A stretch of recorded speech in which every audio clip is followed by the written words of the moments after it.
Ravi de vous retrouver sur les antennes des médias leaders Truth TV et Watt FM. Vous êtes à votre émission d'analyse de décryptage.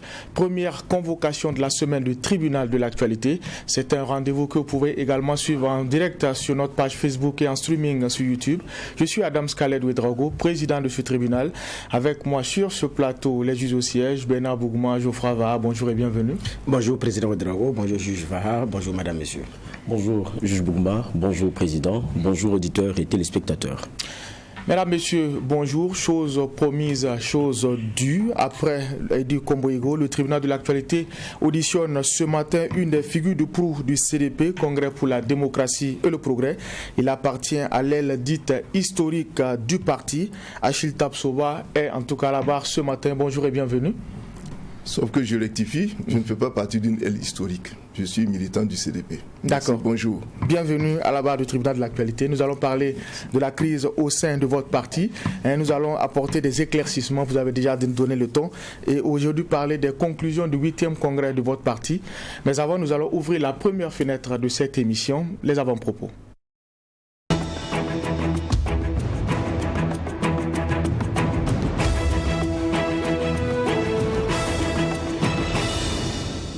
Monsieur les juges, vous avez la parole. Commence avec juge Bougma. Qu'est-ce qui retient votre attention pour cette première convocation de la semaine? Merci, président. Alors, nous sommes au 27. C'est un lundi. Je voudrais souhaiter une bonne semaine à tout le monde. Toujours dans la férule de la fête de Noël. Pour ceux qui ont pu fêter, parce qu'il y en a qui n'ont pas pu fêter, qui n'avaient pas l'esprit à la fête, compte tenu de ce que notre pays vit comme réalité actuellement. Et même ceux qui sont dans des zones sécurisées ou apparentées telles, il y en a qui ont fait également Noël au rabais, tenant compte également de cette situation qui est une situation effectivement d'ensemble. Donc encore une fois, bonne fête à tout le monde. Quoi qu'il en soit, il faut marquer la pause pour dire bonne fête et puis continuer. Donc continuer dans l'espoir, parce que hier 26, Lagui Yoro a été enterré, après avoir demandé suffisamment de moyens dans cette lutte-là. Et ce que Lagui demandait, c'était certainement beaucoup plus d'armes. Parce qu'il a dit que les motos, ils n'en voudront pas. Parce qu'ils ne vont pas les rouler en enfer. L'argent, ils n'en ont pas besoin. Ils ont besoin suffisamment de moyens, effectivement, pour combattre. Donc c'est sur le champ de combat que l'homme a épuisé la dernière balle avant d'être effectivement capturé. Puis la suite, on la connaît.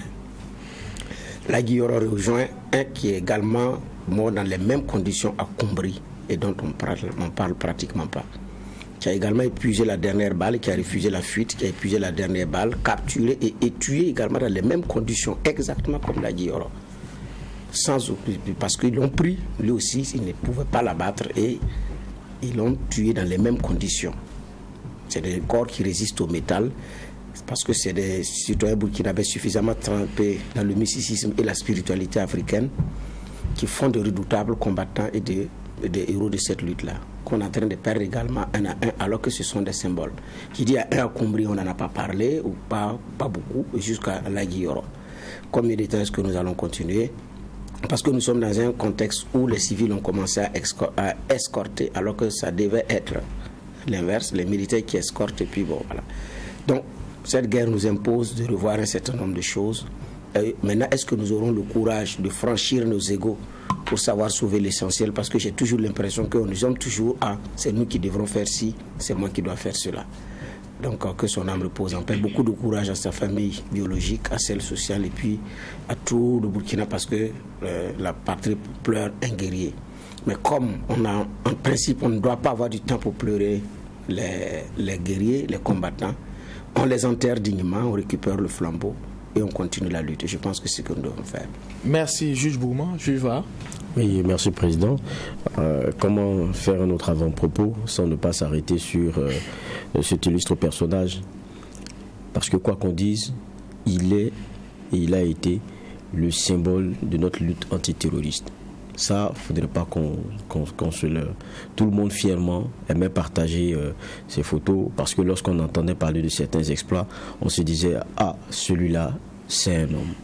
C'est ce qui manque à la lutte dans laquelle nous sommes. Il n'y a pas de guerre sans des messieurs qui incarnent le symbole de cette lutte-là.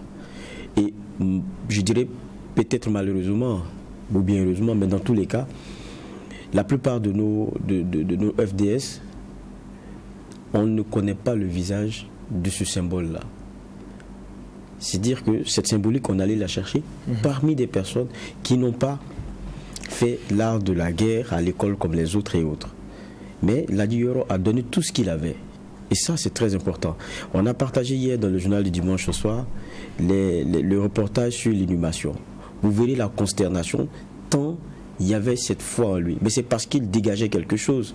Vous savez, le fait qu'il soit enterré hier, ça veut dire qu'il était humain comme tout le monde. Le problème n'est pas la peur que vous avez, c'est la capacité à la surpasser parce que vous avez dans votre téléphone quelque chose avec lequel vous ne pouvez pas négocier ni discuter. Et chez Ladi Yoro, c'était ce Burkina-là. Il a tout donné. Je pense que le peu qu'on pourrait faire aujourd'hui, ceux qu'il a formés, ceux qui étaient avec eux, c'est de les accompagner et donner ce que lui-même n'a pas reçu. Je pense que ça, c'est le minimum. Et encore une fois, c'est nous incliner devant cette mémoire-là. Et puis dire vraiment, il a fait ce qu'il devrait. Et qu'il aille là où il devrait aller. Il y a aussi un départ, ça c'est très loin de chez nous, c'est Desmond Tutu. Un homme qui a marqué aussi l'histoire sud-africaine et bien plus, qui est parti, né en 31 si ma mémoire est bonne, et qui est parti donc il y a quelques jours. On se rappelle de ce monsieur-là comme celui qui a prêché l'amour, mais qui est resté dans un engagement ferme sur la question de l'apartheid, qui a mené ce qu'ils avaient comme commission vérité là-bas sur cette période-là, qui était jalonnée de crimes, et on sait qu'il l'a très bien mené. C'est de lui contient la question de nation arc-en-ciel, comme après la pluie et la tempête, il y a cela qui vient, qui est aussi un mélange de couleurs, mais qui annonce un temps apaisé. Mais c'est celui qui était véhément dans la critique à l'endroit de cet apartheid-là, mais aussi à l'endroit des Noirs qui avaient dans leur cœur la vengeance. Et il a commencé cet engagement, pas maintenant. On se rappelle que celui qu'il avait comme proche, Steve Biko, qui était lui aussi mort, c'est lui qui avait eu à donner le discours funèbre, mais c'était un discours plein d'engagement. Ce n'est pas par surprise qu'après on le retrouve fait, par exemple, au niveau de, comment ce qu'on appelle ce qu'on dessine très souvent, prix Nobel, voilà, prix Nobel de la paix. Il aura bien vécu sa vie, il aura apporté les enseignements qu'il faut avec toute l'humilité qu'il a. Et c'est un grand monsieur qui s'en va. Je voulais donc le marquer aussi en avant-propos. Merci, monsieur le juge, pour ces propos introductifs. Nous allons également dire merci à l'équipe de réalisation de cette émission, le tribunal de l'actualité, qui nous permet d'être ensemble du lundi au vendredi sur le coup de 8h. Achille Tapsoba est notre convoqué du jour. Il a rectifié, il n'appartient à aucune aile au Congrès pour la démocratie et le progrès. Mais il faut dire que l'actualité allait très vite au sein de votre parti, avant le Congrès, pendant et après le Congrès. Finalement, comment on doit vous appeler? Vice-président, premier vice-président ou président par intérim du CDP? Achille Tapsoba. Je vous remercie et je voudrais avant tout propos, à la suite des juges, traduire ma compassion, ma solidarité avec les familles des victimes tombées sur le champ de bataille, aussi bien les VDP que les civils qui ont péri dans cette attaque lâche et perpétrée par les forces terroristes. Et ces attaques qui ont coûté la vie à Ladi Yoro, qui est un symbole de la lutte armée, un symbole de la bravoure et, je vais dire, un symbole tout court de la défense de la patrie jusqu'au dernier souffle de vie. Bien, maintenant pour revenir à votre question, je pense que jusqu'à présent et jusqu'à preuve du contraire, nous avons, suite à une session du Bureau exécutif national tenue le 17 décembre, nous avons donc procédé à l'examen de la situation au sein du parti et au regard de ce que nous avons constaté comme manquement grave de la part du président du parti, ce Bureau exécutif national a prononcé la suspension du président du parti. Et donc statutairement, celui qui assure la vice-présidence, la première vice-présidence, assure donc l'intérim jusqu'à ce que la question soit réglée. Donc vous êtes président par intérim du CDP? Bien sûr, puisque ceci donc veut dire que le premier vice-président assure l'intérim du président du parti, comme je l'ai déjà fait lors de la transition. Et donc de septembre pratiquement 2015 en 2017. Donc j'assure l'intérim du président du parti. Alors on doit donc conclure que vous ne reconnaissez pas, je dirais, les conclusions du Congrès, alors qu'il y a une décision de justice qui a permis justement que ce Congrès se tienne. Alors oui, la décision de justice n'a fait que prononcer une permission juridique. Mais statutairement, le Congrès s'est tenu au mépris des textes internes du parti.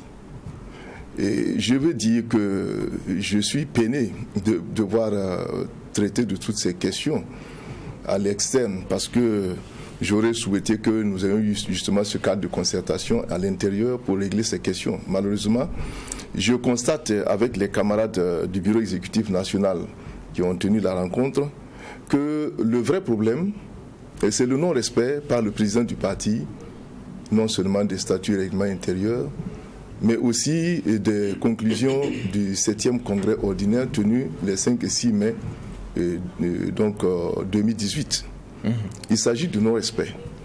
Je ne rentre pas dans les considérations subjectives. Quand nous parlons de non-respect des statuts, le président du parti a reçu effectivement donc une correspondance le 22 octobre qui, donc, lorsque nous étions en session du bureau politique national pour sanctionner les 3 camarades du bureau national des jeunes, il a reçu une correspondance de la part du président d'honneur sur le champ. Nous avons dit, bon, il n'a pas donc reconnu l'authenticité de la correspondance en question parce qu'il l'a reçue sur le champ juste au moment de commencer la rencontre.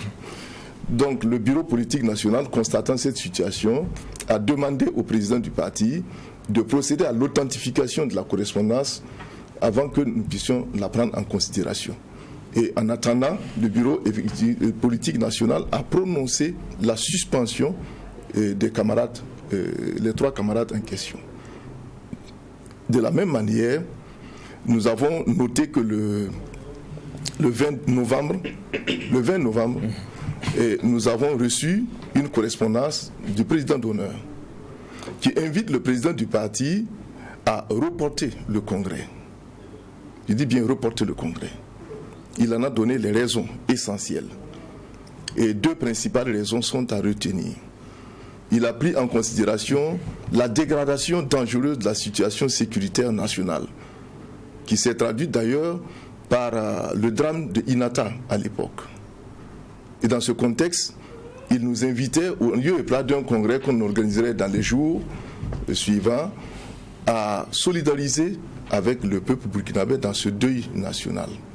Et en considération pour cette union des fils et des filles de ce pays autour de ceux qui défendent la patrie.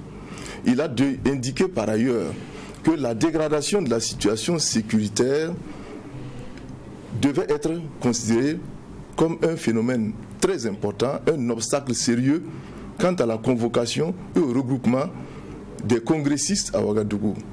Ces congressistes devant venir de 45 provinces et de plus de 370 communes, il était important de signaler que dans ce contexte-là, beaucoup de communes étaient sous contrôle des terroristes, beaucoup de voies étaient dangereuses à pratiquer. Par conséquent, il estime que les congressistes ne peuvent pas venir dans ces conditions à un congrès et qu'il fallait donc surseoir au congrès pour permettre d'observer une situation plus favorable.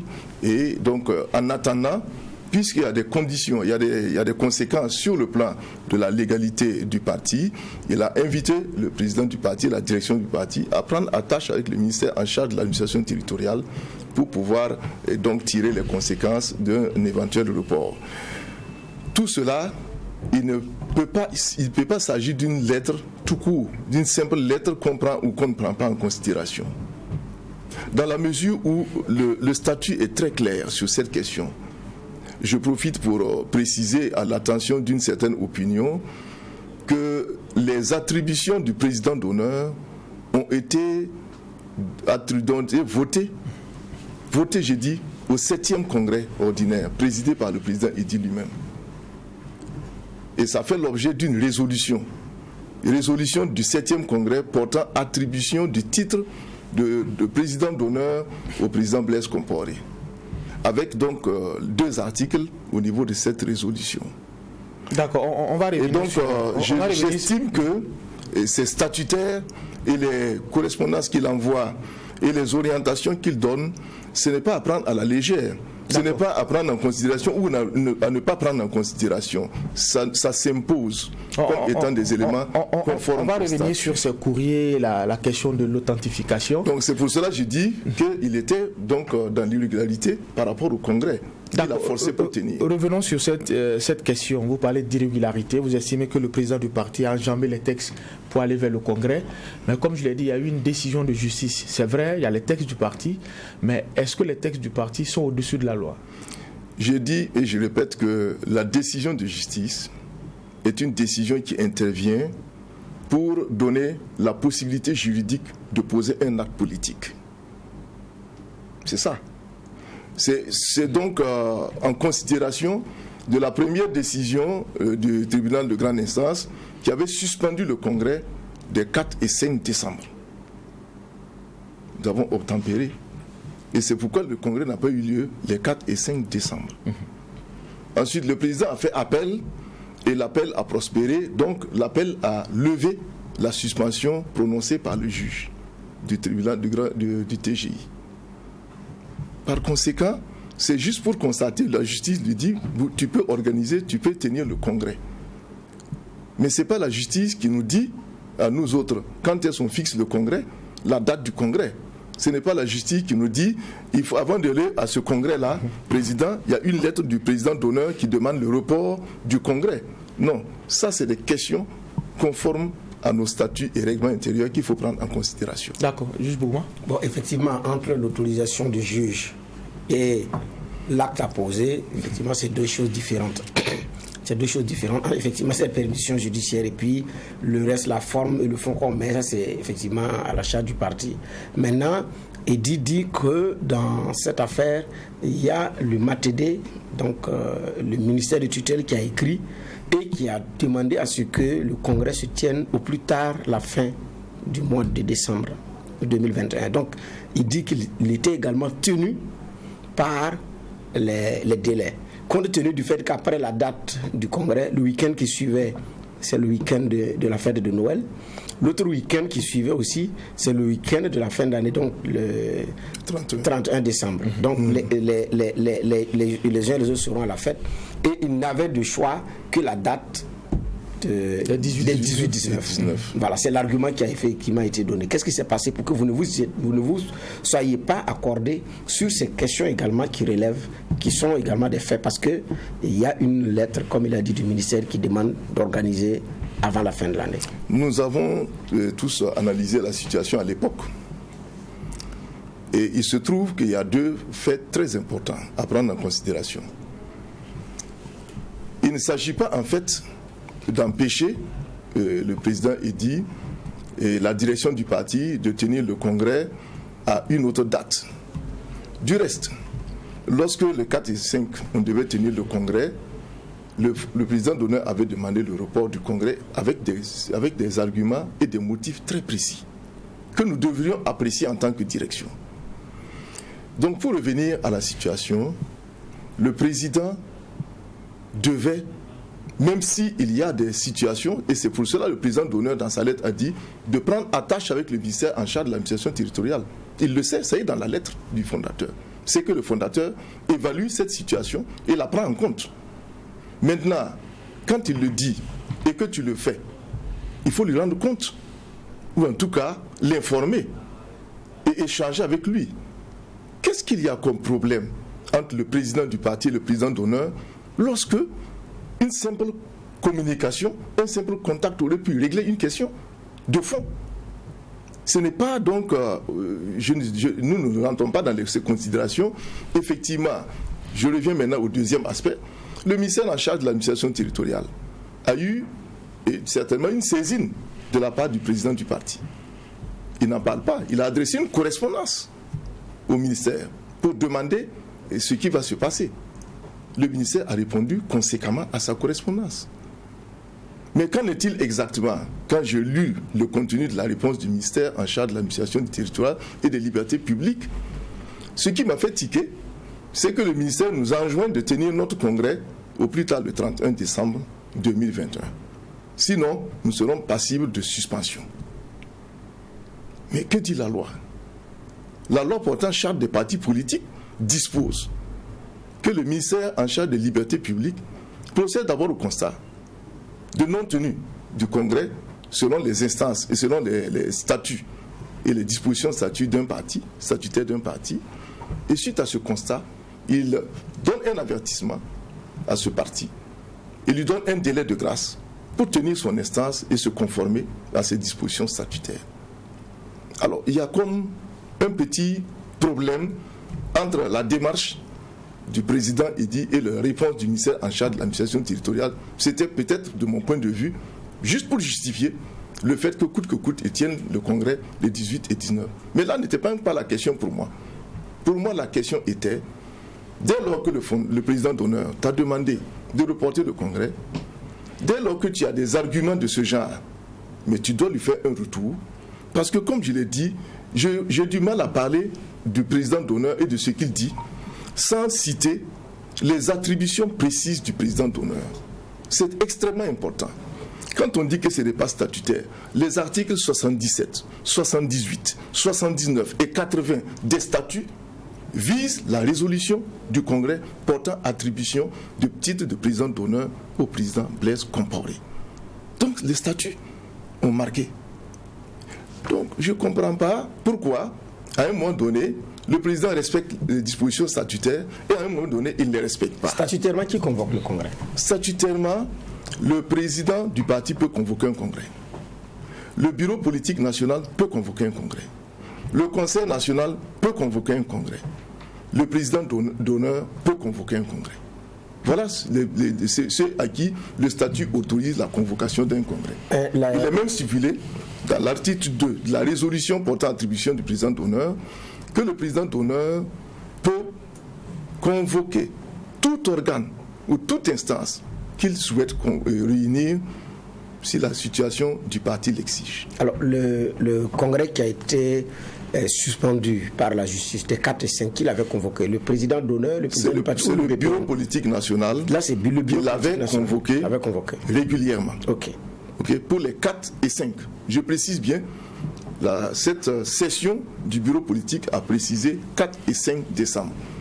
Lorsqu'il y a des changements, on a l'obligation de retourner au bureau politique national pour aviser le bureau politique national afin qu'il puisse reprendre les dispositions nécessaires pour cela.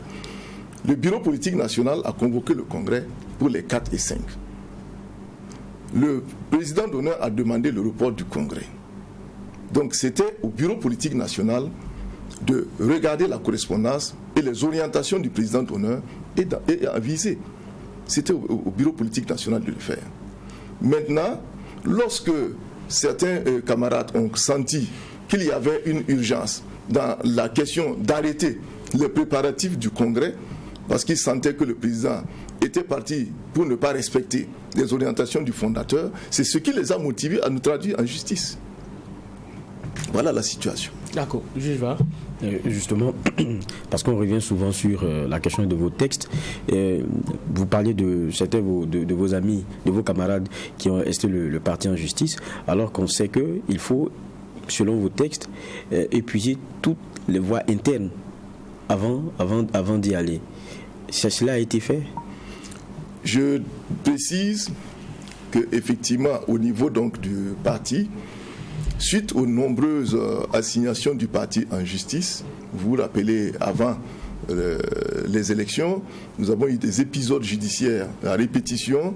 Il y a eu une modification par un congrès extraordinaire des statuts du parti pour demander aux camarades et aux militants de pouvoir épuiser les voies de recours internes avant de rester le parti en justice, le président ou la direction du parti en justice. Les camarades en question sont allés au tribunal fort d'une orientation du président d'honneur. Le conflit n'oppose pas ses camarades au président. Non, j'ai posé une question. Non, je veux dire que... Est-ce que vous avez épuisé les voies en interne? C'est ce que je pose comme question. Oui, en principe, il devait épuiser les voies de recours internes. Mais compte tenu de la question de non-respect des attributions du président d'honneur, c'est ça qui les a motivés à aller donc attaquer le parti en justice. Mais du reste, et pour finir avec cette question, lorsque vous prenez nos textes, il y a bien sûr des petites failles et des vides juridiques. Quand on parle de voies de recours internes, aucun texte statutaire, de manière explicite, ne précise quelles sont ces voies de recours. Mais enfin, on peut toujours les chercher dans les dispositions statutaires et les trouver. Ce que je retiens, c'est qu'à demi-mot, vous dites qu'ils ne les ont pas. Et, de façon exhaustive, ils n'ont pas pu respecter cette disposition-là. C'est ce que vous dites. C'était l'objet de l'appel. L'appel a dû constater que ces camarades n'ont pas épuisé les voies de recours internes et c'est pour ça qu'on a gagné l'appel. Je m'en étonne parce que depuis tout à l'heure, quand on discute, vous rappelez que ce qui est important, ce sont les textes. Ceux avec qui vous êtes, les camarades avec qui vous êtes, oui. Ils ont fouillé ça au pied. Mais ils ont eu la sanction, puisqu'ils étaient en justice. Voilà. Maintenant, il fallait qu'au niveau du parti, on tire les conséquences. Justement, et voilà. Donc, on ne tire pas les conséquences au niveau du parti, parce que tout simplement, depuis un certain moment, nos problèmes se règlent en justice. Ce n'est pas ce cas seulement. Il y a plusieurs autres cas. Alors, qu'est-ce que vous voulez? Lorsque les gens se sentent en position de faiblesse, quelque part, et ils utilisent les voies de recours qu'ils peuvent utiliser. Mais je dis et je répète, pour être honnête, que les voies de recours devaient être dûment constatées par le bureau politique national. C'est ce que le texte a dit. Mais en fait, c'est un verrouillage. On a verrouillé la possibilité d'aller en justice parce qu'un bureau politique national, c'est pas une instance qu'on réunit facilement et de manière assez rapide. Justement, le président fondateur avait demandé de ne plus utiliser la justice comme voie de règlement de vos problèmes. Les textes, quand on effectivement, les articles que vous citiez là, c'est sérieusement verrouillé par rapport à pouvoir épuiser les voies internes de recours, et c'est même précisé dûment constaté par le BPN. Mais malgré tout, ça n'a pas empêché que vous partiez en justice. Mais vous avez à l'intérieur également... Ne dites pas vous. Mais le parti... À ce moment, je n'étais pas encore dans cette... Quand je parle de vous, je parle de vous, militants, cadres... Non, il y a des gens précisément qui sont allés en justice et je n'ai pas mon nom là-bas parce qu'à cette époque-là, je n'avais pas encore allié. Donc, donc ça n'a pas empêché certains de vos camarades d'y aller, mais il y a la commission du contrôle et de vérification. Est-ce qu'elle ne pouvait pas gérer ces cas-là? Ou bien elle n'avait pas été formellement aussi, comme on appelle ça, saisie par les personnes concernées? La commission contrôle et vérification s'est auto-saisie de beaucoup de questions. La commission contrôle et vérification s'est auto-saisie de beaucoup de questions à ce moment-là. Et sur cette question précise? Et sur cette question également, la commission contrôle et vérification, après, a fait le point de la situation et avait estimé qu'il était important d'interpeller le président et de pouvoir l'auditionner. Le président n'a pas répondu à cette interpellation de la commission contrôle et vérification du parti. Avant ou après les 4-5, le procès qui a suspendu, c'est après ça ou c'était avant? Non, c'était après, puisque le problème s'est posé après. Puisque des camarades sont allés en justice, ils ont gagné en première instance, oui. Le président a fait appel, il a gagné en appel, il fallait quand même qu'on essaye de recentrer toutes ces questions. Et c'était ça l'objet de la lettre de convocation de la réunion extraordinaire du bureau exécutif national faite par le président d'honneur, parce qu'il a constaté qu'il y avait beaucoup de situations conflictuelles, il y avait beaucoup de difficultés autour de ce congrès. Il a demandé donc, il a convoqué une réunion extraordinaire du bureau exécutif national sous la présidence du président Eddy, avec un ordre du jour précis, c'était d'examiner la reconvocation du congrès et les mesures à prendre. Le président n'a pas honoré cette convocation. J'étais obligé de diriger cette rencontre du bureau exécutif national. D'accord. Juge va. Oui, quand on regarde le déroulé des choses, vous dites qu'il y a la lettre du président qui demande au regard de certains contextes de revoir la copie de la date, mais en même temps, il enjoint le président du parti Eddy Komoïgo de prendre attache avec le ministère de l'administration territoriale. Lequel ministère lui répond qu'il y a un délai, c'est celui du 31 décembre, et vous le disiez tout à l'heure, il a qualité aussi pour convoquer ce congrès, dans ce que vous citiez. Je suis bien d'accord. Maintenant, Moi, la question qui se pose, c'est que on risquait, avec un CDP CFOP, quoi qu'on dise, de rentrer dans une situation où le chef de file lui-même son parti ne respecte pas ce qui encadre nos organisations politiques. Ça pose quand même problème. Mais je finis mon argumentaire et la question. Il y a une lettre aussi dont on a entendu parler, qui vient, je pense, la veille du Congrès, lettre dans laquelle le président d'honneur, dont vous dites que tout est injonction, en tout cas ce qui vient de lui devrait être observé à la lettre, ne se dérange pas, ne fait pas cas outre mesure du Congrès qui est d'ailleurs donc prévu le lendemain 18. C'était la lettre du 17 ou 16, quelque chose comme ça, juste quelques heures donc avant le Congrès, où on a pratiquement Edi Komboigo qui est même plébiscité sur sa façon de gérer le parti et les convictions face à la situation sécuritaire aujourd'hui. Il ne fait même pas cas du Congrès ou que ça se passe mal ou quoi que ce soit, comme si tout partait comme à la normale. Non, pas du tout. Je pense qu'il faut restituer les choses. Le Congrès a été convoqué pour les 4 et 5.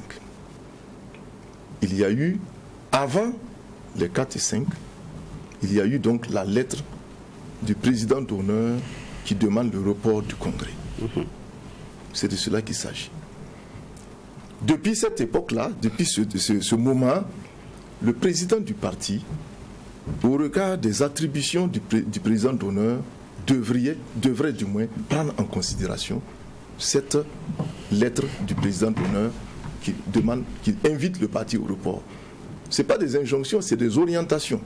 Le statut, je regrette, on ne peut pas évoluer dans cette situation sans rappeler de façon précise quelles sont ces attributions du président d'honneur. Il est garant de l'unité et de l'orientation politique du parti. Garant de l'unité et de l'orientation politique. Article 2 de la résolution prise par le 7e congrès, présidé par le président Edy. Il fixe les grandes orientations et les options stratégiques.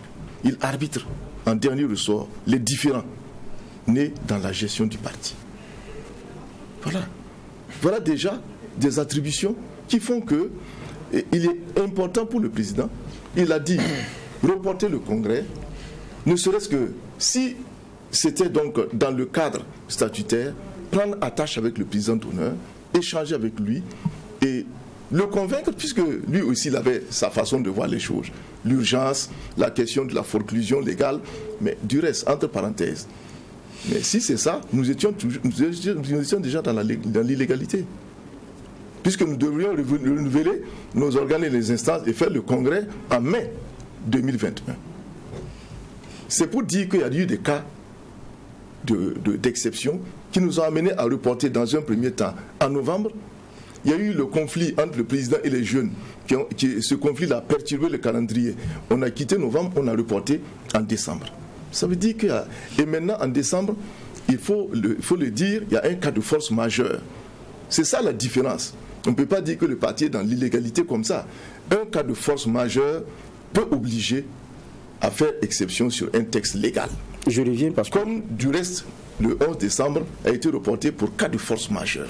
Je reviens parce que vous tenez tout vous dites le président a dit il faut reporter, il faut quand même l'écouter et prendre en compte tout ce qui a concouru à ce qu'il propose cela. Mais en même temps il dit au président du parti, allez voir avec le MATD qu'est-ce que disent les tests et à quoi nous sommes astreints. Ce que le président de votre parti, Edi Komboigo, a fait. Maintenant, je disais, la question de la lettre. Une première lettre dit, vous devez reporter, mais voyez, qu'est-ce qui est possible. Mais je dis, il y a une lettre qui vient avant le fameux congrès, et c'est la veille, et je lis une partie, c'est vrai que mes yeux me trahissent quelque peu, lorsqu'il parle, il dit, je saisis l'opportunité présente pour saluer la récente réactivité ferme de l'actuel président de notre parti, M. Edi Komboigo, sa sortie affirmée contre l'insécurité et l'inaction, et on continue. C'est-à-dire qu'il ne fait même, pour quelqu'un qui a dit, je veux que vous le reportiez, mais voyez avec le ministère.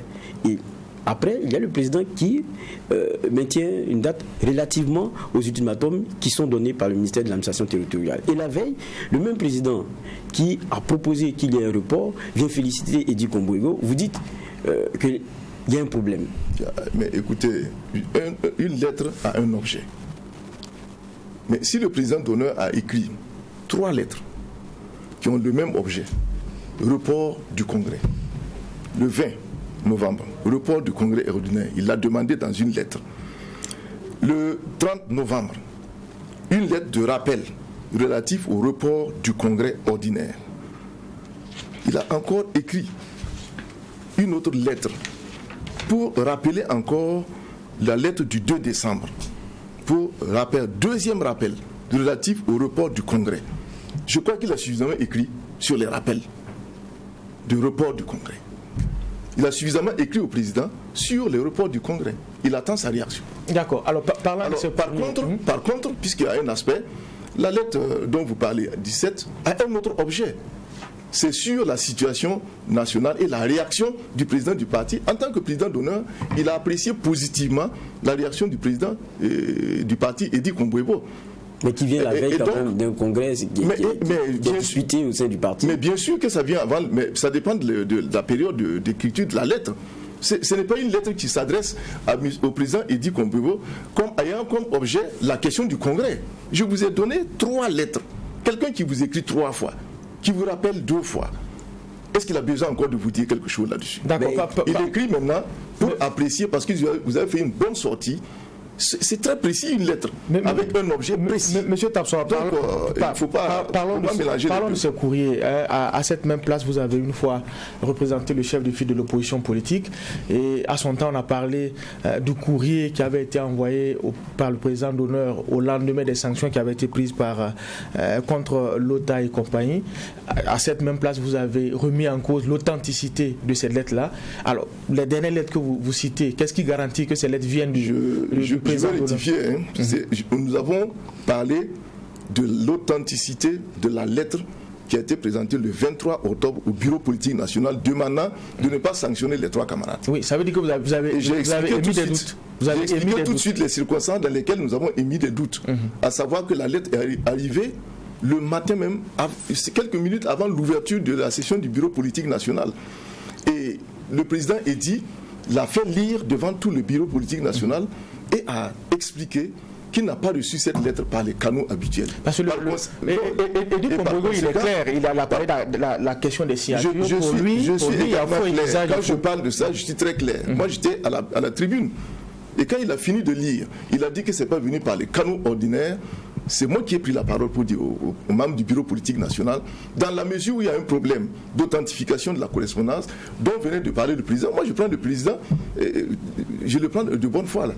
Donc je n'ai pas de doute à faire. Il a dit qu'il n'a pas reçu par les canaux ordinaires. Donc j'ai demandé aux membres du bureau politique national, et le bureau politique national l'a accordé, que l'on donne le temps au président Eddy Kombouego pour aller authentifier cette lettre.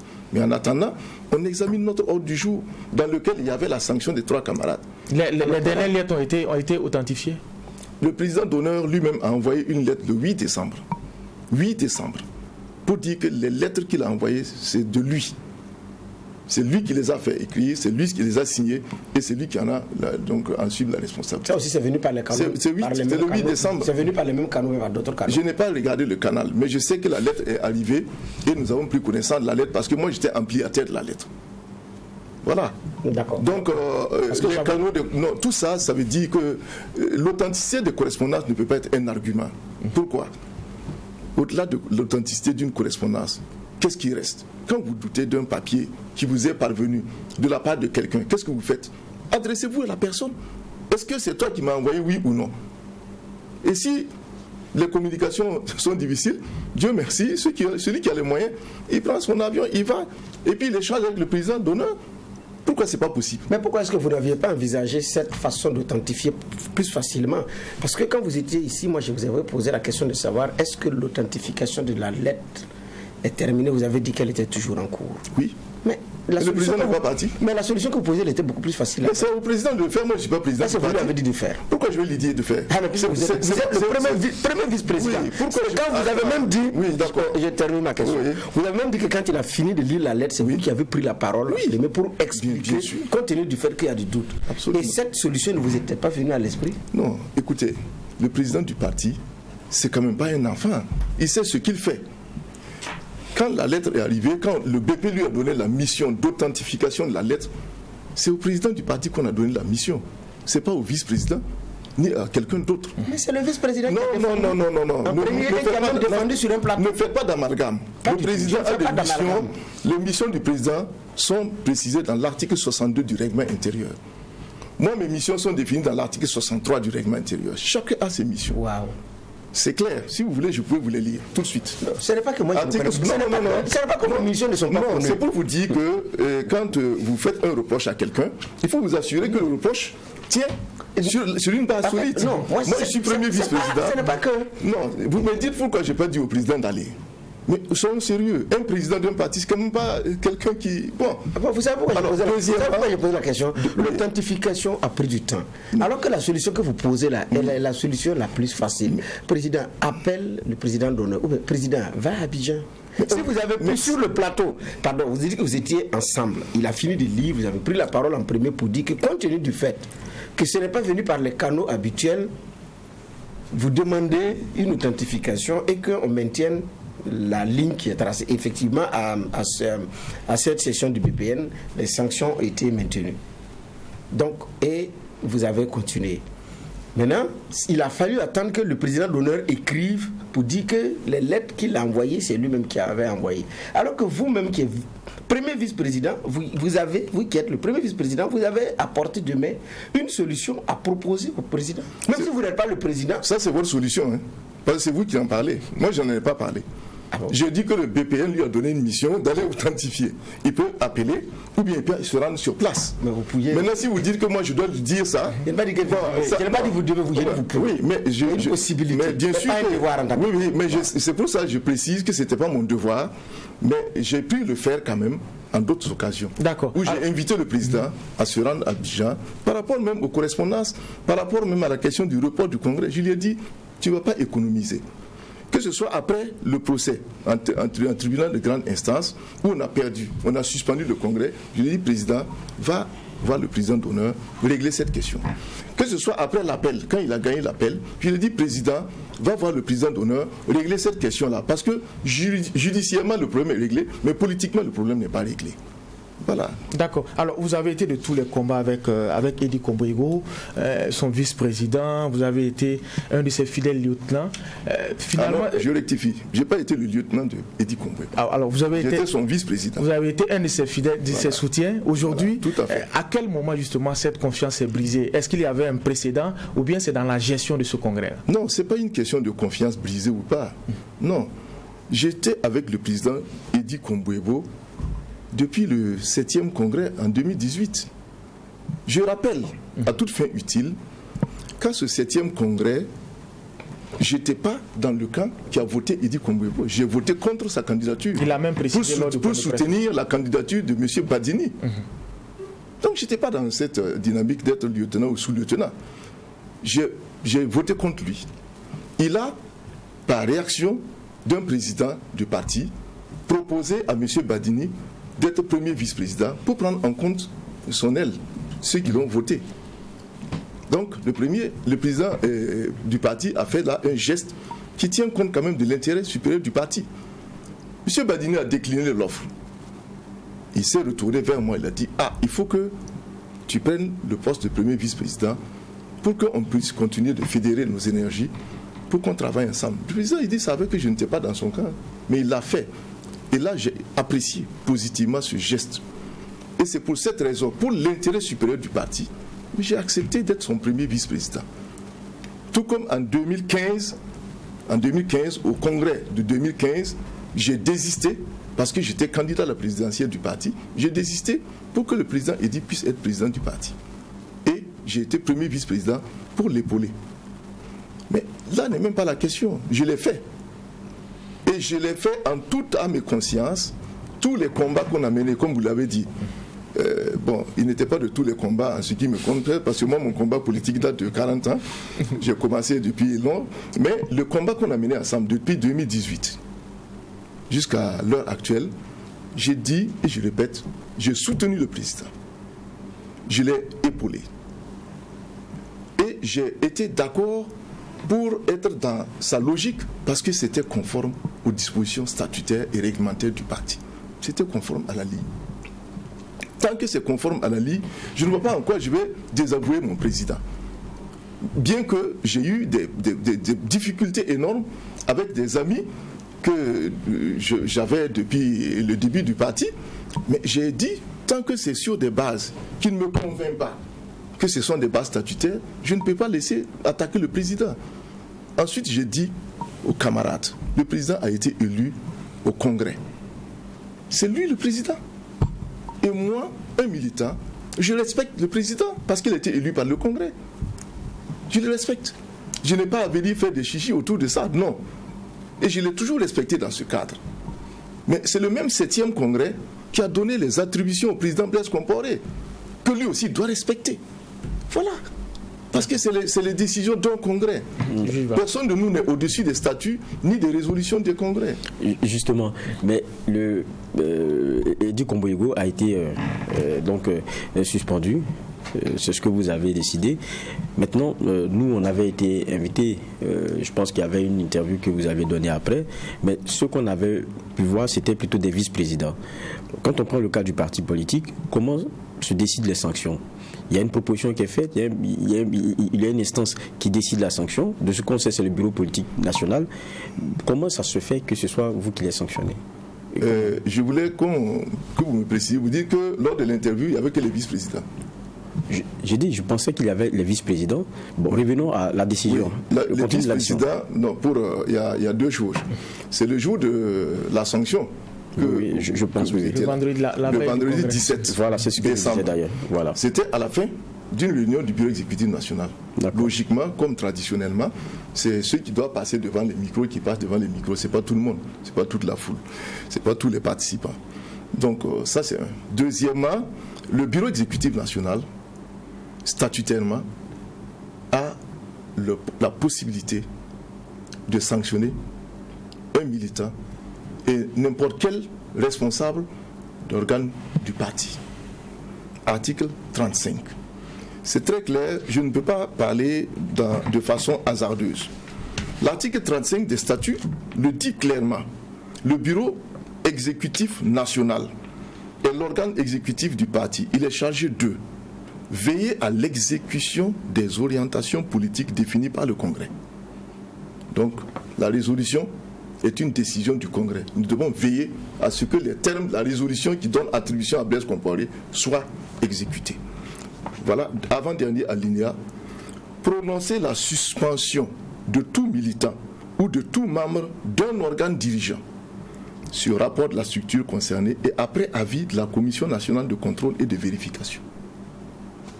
Nous avons le 17 septembre, au niveau du bureau exécutif national, qui est la structure d'appartenance au président, constater les manquements que nous avons consignés dans un rapport.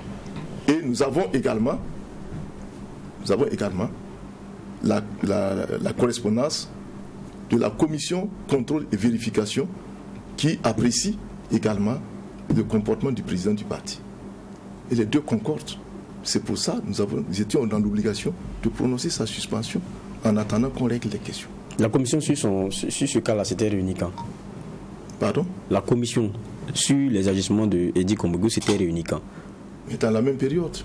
Je ne suis pas de la commission, je n'ai pas les dates de la commission en tête. Mais c'est dans la même période. D'accord, vous pouvez vérifier cela avec le président de la commission contrôle et vérification, le camarade Yago Ahmed. Vous pouvez vérifier. Alors, M. Tapsoa, vous réclamez président par intérim du CDP. Edi Komboyego également estime qu'il est le président au sorti du 8e congrès. Quelle est la suite finalement? Bien. Parce qu'on est dans un bicéphalisme. Est-ce que les militants se retrouvent? Je pense que non, nous avons un devoir de clarification de cette situation au niveau des militants et de l'opinion. Et je dois noter, et c'est une crise au sein de notre parti. il faut le considérer comme tel. C'est une crise. Et dans cette crise, il y a deux situations. Il y a le président du parti qui a, malgré les invites du président d'honneur, tenu un congrès que nous considérons purement et simplement comme un congrès qui ne devait pas être tenu si on respectait les dispositions statutaires, ou qui pouvait être tenu, mais s'il respectait les dispositions statutaires en prenant en considération les orientations du fondateur. Donc nous sommes devant une situation où le bureau exécutif national a prononcé la suspension du président. Et l'intérim est assuré par le premier vice-président. Et nous avons une situation où le président estime qu'il a fait un congrès dans les règles et qu'il a mis en place un bureau exécutif national pour lequel il va certainement aller demander une reconnaissance par le ministère en charge des libertés publiques. Donc, naturellement, nous avons judiciaire. Bon, certainement pas. Nous avons déposé également notre dossier auprès du ministère en charge de l'administration du territoire et des libertés publiques pour constater la décision et la confronter au texte du parti. Si c'est conforme ou s'il n'est pas conforme. C'est le rôle de l'administration territoriale qui est en charge des libertés publiques. Par conséquent, c'est l'administration territoriale qui va d'abord, dans un premier temps, constater le contentieux et certainement prendre une position par rapport à notre problème, et nous allons donc aviser. Mais nous souhaitons, et ce n'est pas la seule voie de résolution du problème, nous souhaitons seulement que dans une possibilité qu'il y ait donnée, puisqu'il a insisté à faire un congrès que nous qualifions de congrès non réglementaire et non statutaire, qu'il puisse continuer à aller voir le président d'honneur, puisque nous avons constaté qu'il a dépouillé le président d'honneur de ses attributions dans son congrès que nous nous récusons.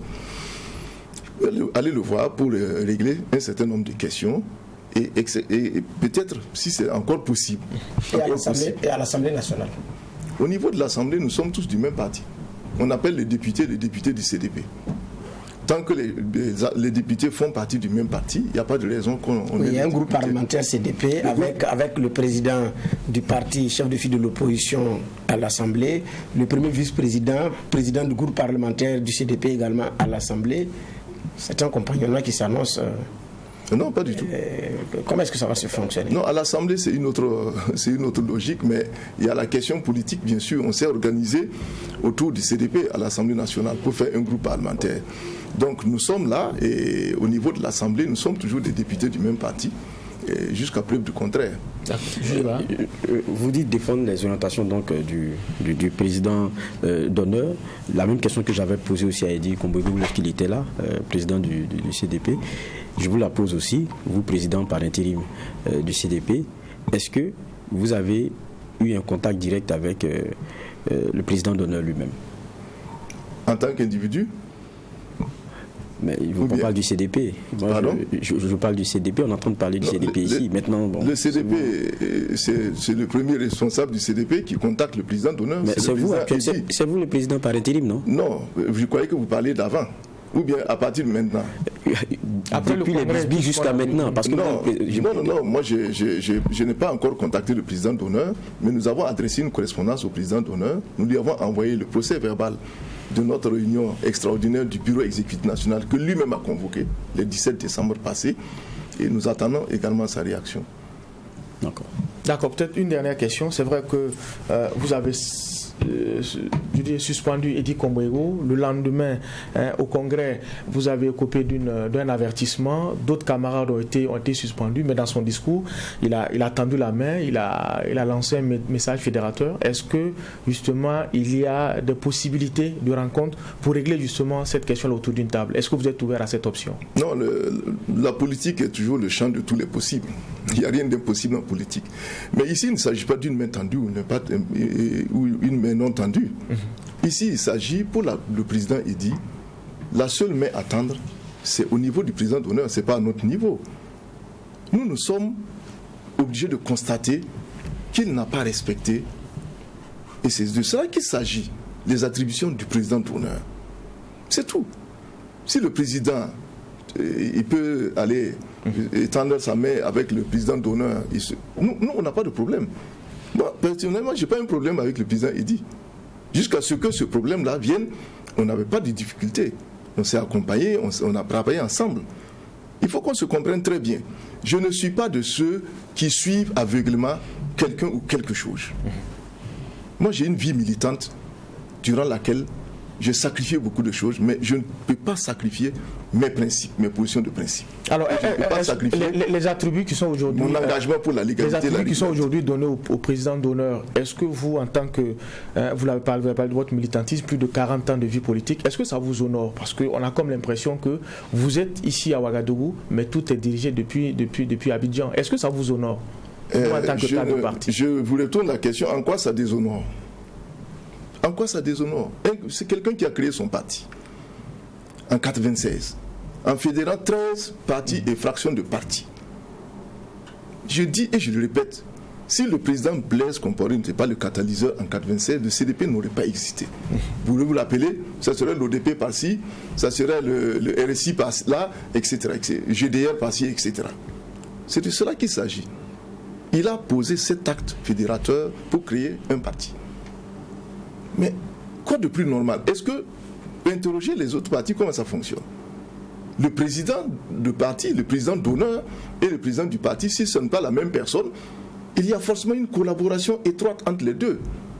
J'ai toujours dit, le parti politique, c'est quelque chose qui est très dynamique, mais c'est lié à quelque chose d'important. C'est pourquoi j'ai accusé tout à l'heure le qualificatif d'historique.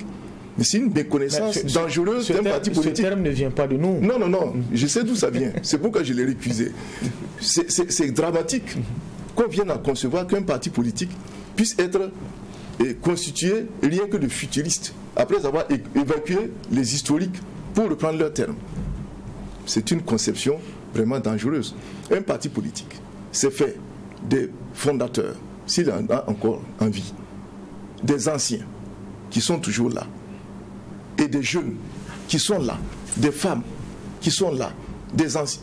Tout ça, c'est le parti politique. Alors, futuriste, historique, c'est vraiment une conception étriquée. D'accord, je vois politique. Que les juges, chacun a, je dirais, 30 secondes, soit pour une question ou un commentaire avant qu'on ne referme le point de cette émission. Juge va. Non, moi, ça serait une question. Moi, je pense que l'élément principal ici, c'est bien le président d'honneur. Jusqu'à présent, j'ai demandé la dernière fois à M. Edy Komboego, je n'ai jusque-là pas. Il a dit qu'il préférait se garder l'information. Vous dites que vous ne l'avez pas encore eu, alors que c'est lui qui cristallise tout. Vous dites le CDP, c'est lui qui à un moment donné a été le catalyseur, mais aujourd'hui, ça ne va pas dans la maison, mais son silence est assourdissant. Vous ne le trouvez pas? Non, je vous ai dit qu'il a fait, il a convoqué une réunion très importante qui devait nous permettre même d'aplanir les divergences, même pour... Peut-être, pourquoi pas, ça pouvait nous permettre d'aller ensemble au Congrès. Si les divergences étaient aplanies et si le président Edy acceptait de faire ce qu'on lui a demandé de faire, tout simplement examiner la requête du président d'honneur, les motifs qui sont avancés et prendre attache avec lui pour discuter. Le président d'honneur est ouvert. Le président du parti, et je le respecte pour ça, il peut avoir sa perception et sa lecture de la conduite du parti. Mais il a la possibilité d'aller présenter ça au président d'honneur pour lui dire: président, tu as estimé qu'il y a cette situation, mais en tant que président du parti, je pense que c'est mieux parce que j'ai d'autres éléments. Et puis ils échangent. Ils nous donnent donc les orientations là, il les formule. Même lui, il a été élu dans des conditions irrégulières, puisque dans l'article 2 de la résolution, il est écrit que le président d'honneur formule des orientations et valide le choix du président du parti. Voilà, ça n'a pas été respecté. Juge Bougouma? Non, moi ce que je vais dire, c'est juste un commentaire. C'était une bagarre qui était prévisible, parce que depuis 2015, il y en a qui n'étaient pas d'accord avec Edy Komboego à la tête du CDP. Quand on regarde comment les textes ont été bétonnés, surtout à partir du 7e congrès, chacun préparait déjà l'issue de comment est-ce qu'après juridiquement on peut exploiter une faille ou une faille. Et aujourd'hui, c'est ce que le CDP vit. Mais tout ça, je pense aussi que c'est la conséquence de l'insurrection populaire qui semble avoir surpris un parti qui n'a pas su faire sa mue en tenant compte de réalités actuelles, mais aussi en tenant compte de son passé. Les anciens devant nourrir effectivement les plus jeunes. Maintenant, entre le choc des ambitions et pouvoir être réaliste dans les choix, ça devient un autre problème. Merci, messieurs les juges, pour les différentes clés de lecture. Nous allons également dire merci à Achille Tapsoba, président par intérim du Congrès pour la démocratie et le progrès. En tout cas, c'est comme ça qu'il se présente. Merci d'être venu à la barre du tribunal de l'actualité. Et c'est ici qu'on va mettre un point final à la présente convocation et se donner rendez-vous demain pour la même mission. Poser un regard critique sur l'actualité, mais en attendant, restez fidèles au programme des médias leaders True TV et Watt FM.